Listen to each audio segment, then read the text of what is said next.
Welcome back to DM Prep. My name is Ian and I will be your DM for today. Today we are prepping episode 25 of the Gilded Troll plays Odyssey of the Dragon Lords, entitled The Lotus Witch. So I have, or maybe the Tower of the Lotus, I don't know. It's up for debate. So over the course of the last week, actually I think it was Saturday morning, I decided that I wanted a little bit more pizzazz to the fight with the Lotus Witch in case combat did happen. So I set all this up, and this might look like an incredible fucking mess, and that's because it is. Essentially what I've done is I've set up a 4-phase fight. And the way that 4-phase fight works is that I have 4 different maps. And in order to go from map 1, which is the Tower of the Lotus Witch, to map 2, I just send this map to the back. And then now we're in this beautiful Scorpion oasis. And then I grab all the giant Scorpion tokens, I move them to the token layer, and we continue fighting. And then when the Lotus Witch, who at this point should be invisible as per greater invisibility, because that's something she does, once she decides, okay, this isn't enough of a threat, let's take them somewhere else so that can murder them, I send this map to the back. I take these all these Gith people on their astral skiff out in the astral fucking sea. I move them to the token layer. I take the Scorpions and move them, delete them. They're gone forever. Fuck them. And, the players get to fight some Gith now. And then once we're done with that, we go to fucking hell. And by hell, I mean Hades. And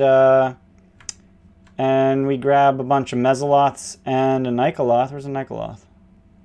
There's a Nikoloth. These are tucked up right in there. We got Mesoloths and a Nikoloth hiding in here. And then if at any point the players kill her, then we just hit to back on enough maps until we get back to the tower. So that's a thing that I set up off stream Saturday morning, because I was just like, you know what? In case they fight her, I want to make sure. So the reason, the place that I got these ideas from was literally the windows that they see on the way up. So on the way up, they see they see an army of Yugoloths, which has 6 Mesoloths and a Nikoloth who attack you if you go through that window. And it's like, okay, cool, that's an encounter. Sure. So that's a place that she knows that she can plane shift everyone to, because that's a thing that Gynosphinxes can do as a lair action. So that's Hades. The Astral Sea, I was just like, what the fuck is in the Astral Sea? There's like otherworldly horrors.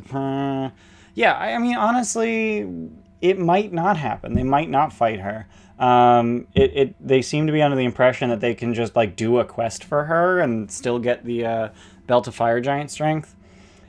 So I kind of want to give them that opportunity. I kind of want to make that possible. So in the go live notification for today, I put we're going to do a deep dive into the Lotus Witch's motivations, and essentially all I know about her is where is it? Island of Time. Z, come on! I didn't forget.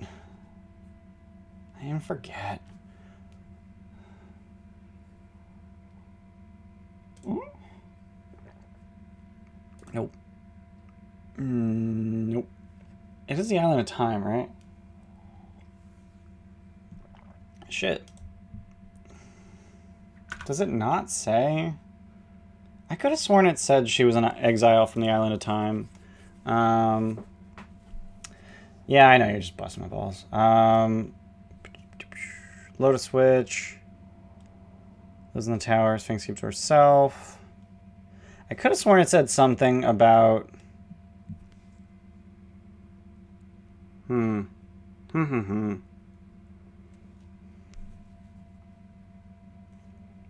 exile from the Island of Time. Yeah, it didn't come up, I'm guessing, because line break here. She's an exile from the Island of Time. None but she knows why she was exiled. She came to this island seeking knowledge. The centaurs once had a great library, blah, blah, blah. The island centaurs, who had long been charged with protecting the forest, chopped it down for firewood. I don't really understand that. The centaurs had a great library carved into the trees, but then they chopped it down.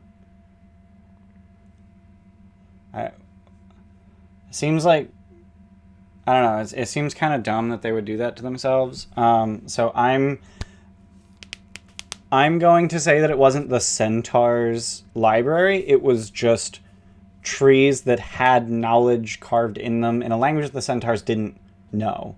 The centaurs couldn't read. Because I kind of want everyone here to suck. So the centaurs just saw this stuff and decided, I don't really care about that. But I don't want them to be really, like, culpable for it. Like, the centaurs needed wood, and for firewood seems kind of stupid, like, really. But they cut down the wood so that they cut down the trees so they could use the wood for boats and houses, so that they could improve their lives. And the Lotus Witch, who had lived here for centuries by that point, decided to curse them all forever because she hates them. It's kind of sort of a dark age. Yeah. Honestly, the first war kind of ruined everything. Estor Arcolander's a total dickwad and deserves to be lambasted in the annals of history. So he got what he deserved. And now he can't bother the players because they hallowed part of the ship. So that's neat. So yeah, she was exiled from the Island of Time, and no one knows but her. Okay, cool. Presumably, I don't think it's ridiculous to expect that an exile would want to go back to where they were exiled from, right? Like, that's not ridiculous, right? So let's look up the Island of Time. Let's learn some stuff about the Island of Time, and see what. Let's see if we can think of what she would have been exiled for. Like the fact that you've made a point of keeping positives from the antagonist titans. What do you mean? Almost all lands, ruins, strange buildings from obsidian, maintain various unknown minerals. I'm not sure what you mean, Ayla. Feels like the world and those who worship people you don't like still have my... Yes, so yeah, that is definitely something that I've tried to do. I thought you were saying the opposite, and I was just like, that's not really my intent. But yeah, so it is definitely something that I want to do, is that, not any... Like, there's basically nobody in this world who is completely evil. There's no one in this world who is completely good. There's good people who do bad things. There's bad people who do good things. And that's true of gods and titans as well as the people who worship them. So yeah, the centaurs, who are, presumably children of Sidon, they fucked up. But they're like, can you really blame them? They didn't know what was written in the trees. It wasn't valuable to them in any way. The Lotus Witch is just pissed because they broke her library. So yeah. Strange nature of time on this island. Difficult to explore it in a logical fashion. Experience the island as a series of montages. Greeted by a gynosphinx. Okay. Bear your kind no ill will, and I hope you find the knowledge and treasures you seek here. He is coming. If he finds you, he will devour your flesh, your soul, and your very history. Nothing shall remain. 3 rowers announce his arrival. 3 and no more. This is the time that he has allotted you. Use it wisely. She refers to an androsphinx, the lord of the island. The rowers were his way of forcing the heroes to choose only 2 locations to explore out of the 3 available. Okay, neat. They can remember 3 locations that can be explored. They must choose from the following. Okay. Confronting the androsphinx. Well, let's look at that. Well, maybe let's read through this stuff. Stone table. Riddles of the androsphinx? What? Okay. It says refer to riddles of the androsphinx. If the heroes are defeated by the Sphinx, they have 1 more chance to survive. He asks the party a series of riddles. Each correctly answered riddle means at least 1 hero is spared. You may choose to spare more than 1 hero for each correct answer. Devours any hero who refuses to answer. I mean, this is stupid easy. Never was, am always to be. No one ever saw me, nor never will. And yet I am the confidence of all, to live and breathe upon midnight's call. Okay, what can you catch but not throw? We are flesh, feather, scales, nor bone. We have fingers and thumbs for... Okay, so these are all fairly easy riddles, which is good because this is D&D and not Lord of the Rings. So it's totally fine to have easy riddles that are, easy. So he appears, uses powers, and using the lair actions. He makes them younger. Cool. Takes them to the far realm. Okay, there's growls, 3 rounds combat in this horrific landscape. Summons the party back to Island of Time. Any hero disappeared into the pit of stars will reappear at this point, but they return with 1 random indefinite madness. Okay. Excuse me. None of the sleepers can be awakened by the heroes alone. I don't know what's with the sleeping. Thank you. Thanks, Z. Oh, okay. If they accept, he summons them to the stone table. Scene is slightly altered from before. Any hero has disappeared or been devoured is asleep in one of the oversized chairs, and their hair has grown ridiculously long. Anyone asleep, with the exception of the armored ogre, can be awakened by shaking them. Now have a random long-term madness. I can't remember the names or how they got to the table to babble about being trapped on the island for an eternity. Neat. Table's covered with Heroes Feast. Neato. When the heroes awaken, they're back on the ship in the middle of the ocean. The island of time disappears forever. Cool beans. Cool beans. So these guys are pretty fucking enigmatic. There's a bunch of sphinxes here. They're all fucking crazy because they have infinite time stuff. Oh, why is that not lining up right? Nope, not that one. Why aren't you lining up right? We gotta give you a little bit more room. There we go. Just gotta get that line up right. There we go. Okay. So yeah, they're just a bunch of crazy sphinxes. So this isn't really giving me anything to work with, but it's also not precluding anything. So the reason I came here was to try and figure out a reason that the Lotus Witch would have been exiled from the Island of Time, and it kind of sounds like it doesn't matter. It's kind of telling me that it doesn't matter, because even if I was able to give the players a reason, it would be ridiculous. It would be absolutely incomprehensible to anyone other than a Sphinx. Hey, thanks for the call out for the overlay, Andy. So let's make that switch right now. Campaign selection, Odyssey. Save configuration. All right, cool. So we got the Odyssey overlay. So why was the Lotus Witch exiled? Who cares? If the players offer to do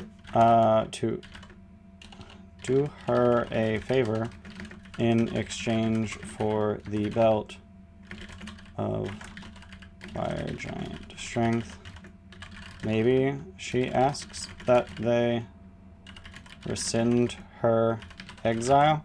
So here's the thing. I don't think the players are going to have any way to rescind her exile. She refuses to explain why she was exiled or by whom.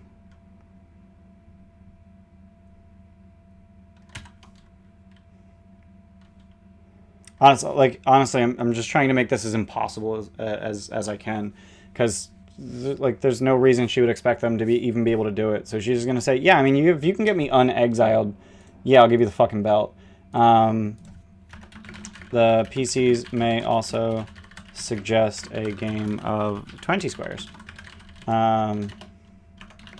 She must be convinced to play, as it is not her favorite. So the players want 3 things out of this conversation. Obviously, the Dragon Lord's overlay isn't valid. What are you talking about? What are you talking about?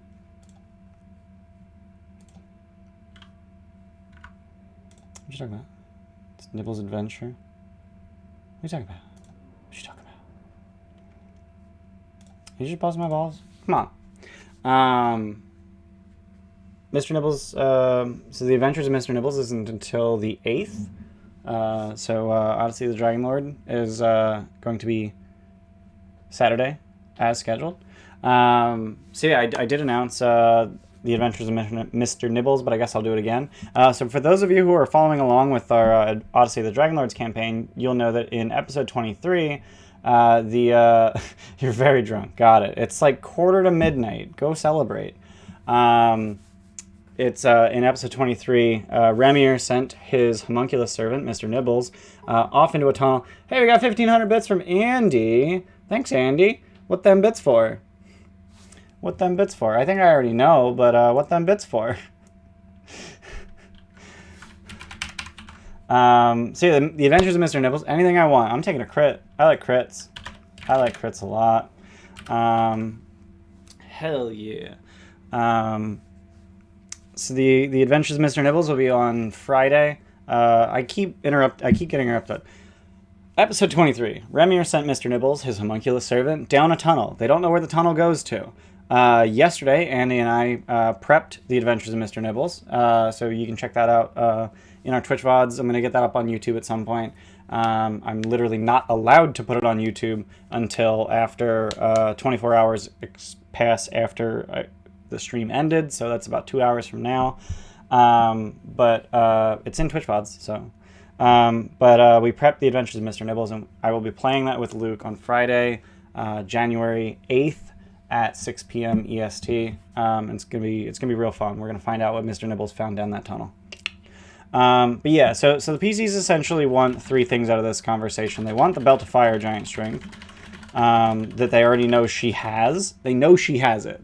They saw her push it off into non-existence.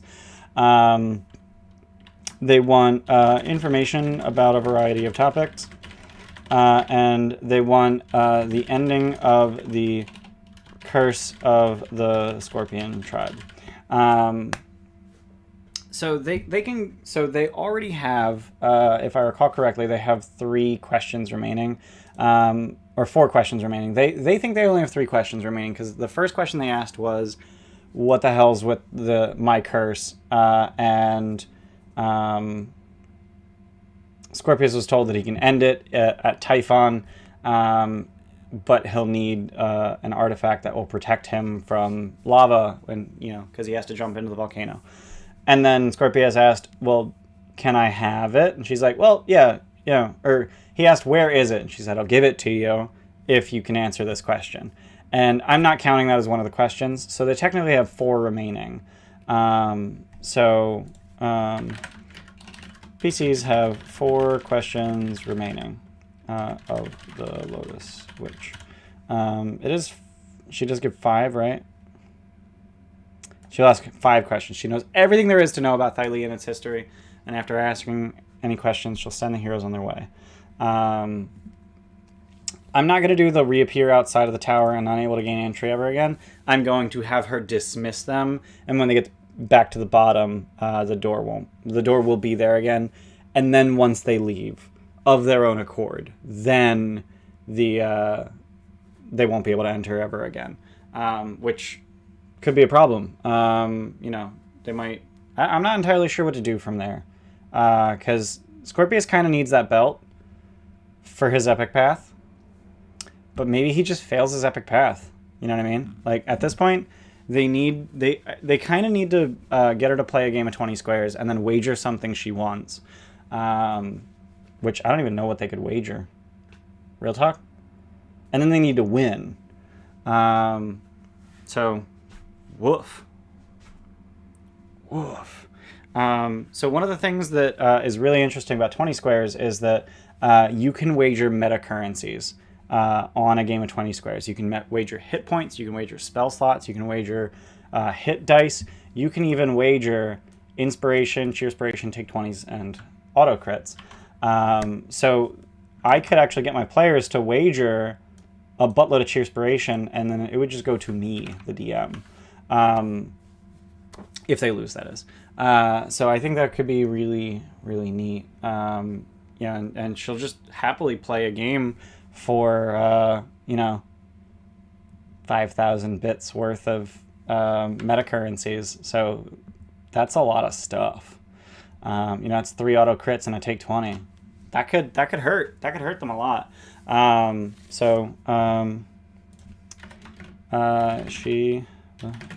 Well, then you need to have enough to cover it. Well, here's the thing. So she will put... Oh, God, Andy, thank you. Thank you for the bits. I was hoping to preempt you, but I'm gonna take a take 20 and a sheer spell. So she'll be wagering. She will happily wager the belt against 5,000 bits worth of meta currency. So that's she doesn't need the cheerspiration, whatnot, etc. If she loses, they get the belt. if they lose, she gets a bunch of 2 aspirations, and then they can try again because they didn't really lose. They didn't lose. They didn't. The game isn't over. It just cost them something. They can keep playing. Rematches aplenty. So I think that's about the prep. I've got this huge combat prepared, which I think the most difficult part of prepping that combat was the Gith astral skiff. I can probably not that. Odyssey tokens, maybe? Yeah, astral skiff. So I took a picture of an astral skiff from something. I cut out the background, and then I took the sails and I made them semi-transparent, so they'll show the starscape through them. And then, I just made a token out of it. Done and done. And then I just threw a bunch of Gith on top of it. Called it a day. So we've got 8 Gith warriors, and then 8 Gith Yankee warriors, and a Gith Yankee Gish. Seriously, Andy, thank you for the bits. You really didn't need to, but I appreciate it nonetheless. So yeah, the Lotus Witch, she casts Greater Invisibility to go invisible, and then she starts plane shifting people with lair actions. That skiff is being used in my Wednesday game, or at least was until last session. Dude, fucking astral skiffs are so fucking cool. I love them. But yeah, the combat tactics of the creatures they face in combat is going to be really fun, especially the Mezzaloths, who have Cloud Kill and immunity to poison. That's going to be really fun. But yeah, I think it's going to be really chaotic the way that they're forced to spread around the map and fight things, and then, oh shit, something just appeared right next to me. So I think I'm going to have a lot of fun with this. And if you guys want to see what happens with this prep, you can check us out live. We are live 4 days a week. We play Odyssey of the Dragonlords on Saturdays at 4 p.m. EST. Curse of Strahd on Sundays at 1 p.m. EST. Rime of the Frost Maiden on Mondays at 6:30 p.m. EST. And then, of course, I do my DM prep here on Twitch on Thursdays at 6 p.m. EST for Curse of Strahd and Odyssey of the Dragonlords. And then Andy does DM prep over on his channel, Andy the Math Magician. Thanks for being here, Andy. Thank you for help yesterday with the Adventures of Mr. Nibbles. He does his DM prep for Frost Maiden on Saturdays at 8 p.m. right after we're done with Odyssey. Thanks for dropping that Andy command, Jordan. But yeah, if you're watching us on Twitch, check out our YouTube. We have every single video we've ever streamed, including 250 episodes of D&D games, DM preps. I have some Half-Life Alyx stuff up there. Actually, I don't know if that made it to YouTube. I have Dark Souls. I played Dark Souls once, when we first started. We also have a Discord, an Instagram, and a Twitter. You know what those are used for, so you can check us out there. And you heard it here first. If you want to watch a squirrel in an Iron Man suit named Mr. Nibbles explore the Underdark, check us out on Friday, January 8th at 6 p.m. EST right here on our Twitch channel. Or you can wait for it to hit YouTube. It's up to you. But thank you everyone for being here, and I'm done prepping, so I will see you guys next time, and I hope to see you on Saturday. Bye!